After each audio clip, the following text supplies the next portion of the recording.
Assalamualaikum warahmatullahi wabarakatuh.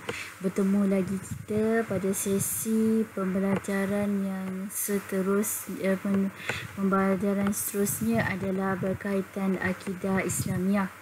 Okay, kita akan tengok satu persatu apakah dalam bab yang ke-14, bab belajar boleh buka yang berkaitan dengan akidah Islamiah. Okay, yang pertama kita akan tengok apakah yang dimaksudkan dengan akidah. Akidah ni dari segi bahasa adalah ikatan atau simpulan. Daripada istilah dia bermaksud keyakinan dan keimanan yang mantap terhadap rukun iman dan perkara gaib. Apa maksud akidah? Yakin dan iman kepada rukun iman dan perkara gaib. Apa itu rukun iman? Kita ada 6 perkara. Beriman kepada Allah, beriman kepada malaikat, nabi yang semua qada dan qadar, hari kiamat dan sebagainya lah. Kita akan tengok satu persatu. Okey, ciri akidah yang benar dan yang salah. Okey, akidah yang benar kita tengok dari segi konteks kepercayaan, daripada sumber dan batasan. Kita tengok satu persatu. Okey, dari segi konteks kepercayaan. Okey, di mana akidah yang benar dia percaya pada kewujudan, keesaan dan kuasaan Allah. Dia percaya pada itu. Kalau yang salah, dia menafikan keesaan Allah dan kekuasaan Allah. Maksudnya dia mengatakan Allah ni ada Tuhan bapa, Tuhan anak, Tuhan ibu dan sebagainya. Itu perbezaan di antara akidah yang benar dan juga akidah yang salah. Seterusnya kita melihat dari segi sumber. Apakah sumber dia? Okey, kalau sumber akidah yang benar, dia mengamalkan kepercayaan berdasarkan Al-Quran dan Sunnah. Itu sumber utama akidah Islam. Okey. Tetapi kalau yang salah, dia mengamalkan kepercayaan bertentangan dengan Al-Quran dan Sunnah. Kita belajar, kita tahu apa yang Allah suruh, apa yang terkandung dalam Al-Quran. Allah suruh kita solat, bayar zakat dan sebagainya. Itu adalah panduan akidah yang benar yang Allah tunjuk kita. Tetapi kalau akidah yang salah, contohnya menggalakkan perbuatan zina, menggalakkan perbuatan yang menanggar hak individu dan sebagainya. Okey, dari segi batasan.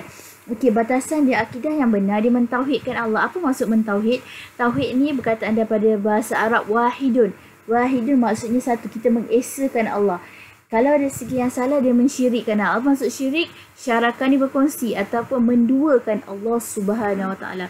Kita tengok satu persatu. Kepentingan akidah. Kenapa pentingnya? Kenapa perlu akidah? Yang pertama, nak bentuk jati diri sebagai seorang Muslim.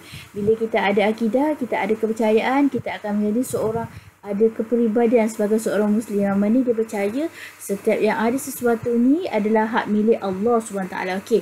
Yang kedua, tunjang kekuatan umat dan negara Islam. Kita lihat pada zaman era awal Islam, di mana kekuatan akidah boleh menyatukan semua umat manusia. Okey.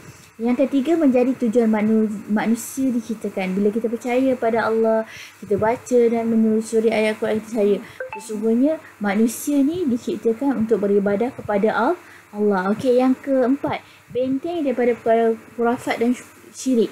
Kalau kita percaya tentang keesaan Allah, rukun iman dan sebagainya, kita akan terjauh daripada benda-benda yang khurafat. Seterusnya, syarat amalan yang diterima Allah. Syarat utama Allah nak terima amalan kita, yang mesti kita ada kepercayaan kepada rukun keimanan dan perkara gaib. Okey, Islam agama yang benar. Ini Islam agama fitrah. Kebenaran Islam terbukti menerusi sifatnya yang bersesuaian dengan fitrah manusia. Okey, Islam sumber yang sahih, yang mana Al-Quran diturunkan oleh Allah sebagai panduan hidup. Kebenaran Islam terbukti dengan kebenaran Al-Quran tak?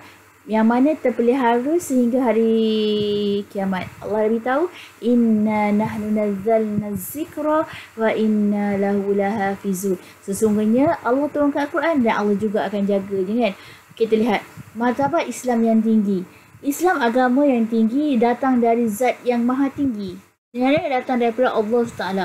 Agama Islam mampu mengatasi ilmu dan kajian manusia. Kita lihat banyak kajian-kajian tentang proses kejadian manusia, yang mana Al-Quran dah cerita dah bermula daripada persenyawaan, zygote dan sebagainya. Semua tu Allah ceritakan dalam Al-Quran. Selain itu, tentang Allah juga cerita tentang proses pertumbuhan mulut baru. Maksudnya bila reseptor sakit dan sebagainya kan, bila dikabarkan tentang keadaan dalam neraka, bila kena seksa, lepas tu tumbuh kulit baru. Sedangkan perkara tu memang dah diceritakan daripada dalam Al-Quran. Islam merupakan penyelesaian kepada permasalahan umat manusia. Okey, seterusnya kita dah faham. Okey, kita buat latihan. Kita tengok apakah yang masuk akidah. Kita buat dalam pelatihan awak. Okey, yang kedua, nyatakan dua sumber akidah. Apa sumber akidah? Kita jelaskan kepentingan mempelajari akidah Islam. Yang pertama, dapat meningkatkan keimanan kepada Allah. Dengan macam mana? Dengan mengetahui apa prinsip utama akidah Islam. Dapat mengelakkan diri daripada ajaran sesat yang melanggar akidah kerana memahami apakah tuntutan agama Islam. Okey, bagaimanakah cara kita menangani masalah kecelaruan akidah yang berlaku pada hari ini? Yang pertama, kita mendalami ilmu agama yang sebenar. Kenapa? Agar dapat membezakan antara yang betul dan yang salah.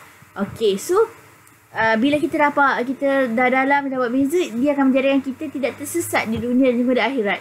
Kesimpulannya, kita hendaklah mempelajari akidah Islam yang benar agar selamat di akhirat. Okey, sekian tu saja. Semoga pembelajaran kali ini dapat dipahami. Sekiranya tidak berfaham, boleh bertanya pada cikgu melalui Telegram atau juga WhatsApp. Sekian, terima kasih.